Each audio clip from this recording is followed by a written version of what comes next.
right. Hi guys, how are you today? We are doing circles today. So same idea with all these others. You've got the formulas, so you just need to fill in the formula. I just realized there's a typo on this page, so I'm going to fix it right now. So this, instead of saying area, cross that off. That should say circumference. So there's two formulas for the circle, and this should be a C.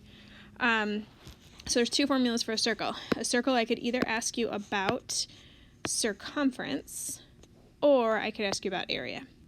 Okay, so there's two different formulas for each of those two. So circumference is 2 times pi times radius, or 2 pi r, and area is pi times radius squared, so that's a different formula. Okay, let's talk about pi for a second, right? All these circle formulas use this symbol that looks like this, and it's pronounced pi. It's spelled P-I, pronounced pi, like the pie that you eat, right? And it is approximately 3.14. It's actually an irrational number, right, that goes on forever and ever and ever, but we round it to 3.14. So that's what pi is. So for all these formulas, you're going to see, circumference equals 2 pi r. So that's the pi symbol, and you're just going to replace it with a 3.14. Same with area. Area is going to be pi r squared. Well, I'm just going to replace pi with 3.14 r squared. Okay, so it's just an approximation. Pi, every single time, pi is going to be 3.14. Okay, so there's two different types of problems. The first one here, as you guys can see, asks you to find the circumference. So just make sure to read carefully. If it says circumference, you have to use 2 times pi times r. If the problem says to find the area, then you're going to use pi r squared. So you have to know which formula and what the question's asking you. So for each of these, it's 2 pi r, and for each of these down here, it's area, so it's pi r squared. Now remember, r stands for the radius, right? So in these problems, when I'm looking at this letter r, that's the radius.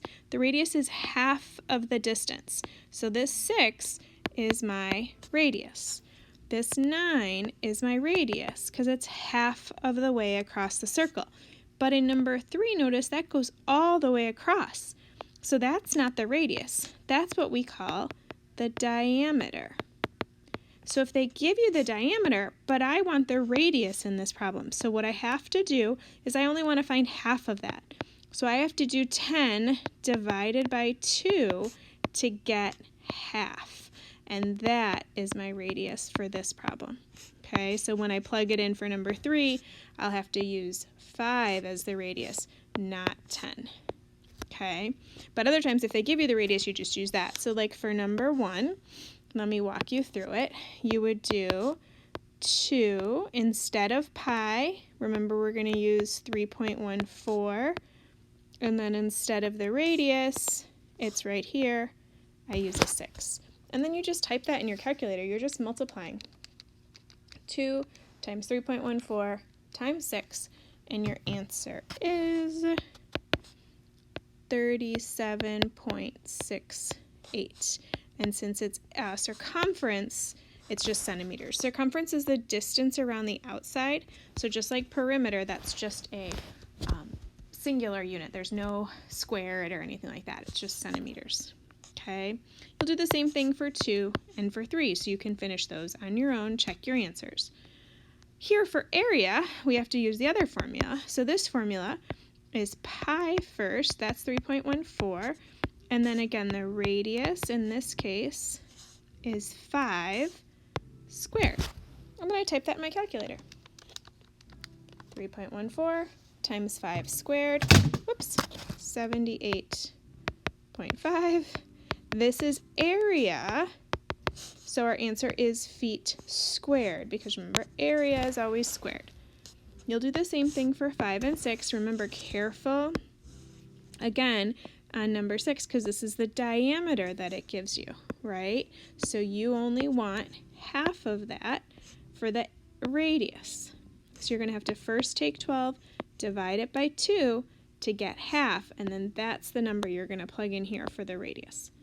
There is a question on the next page, so don't forget to do that page as well, and then submit your answers to me on Schoology. All right, good luck.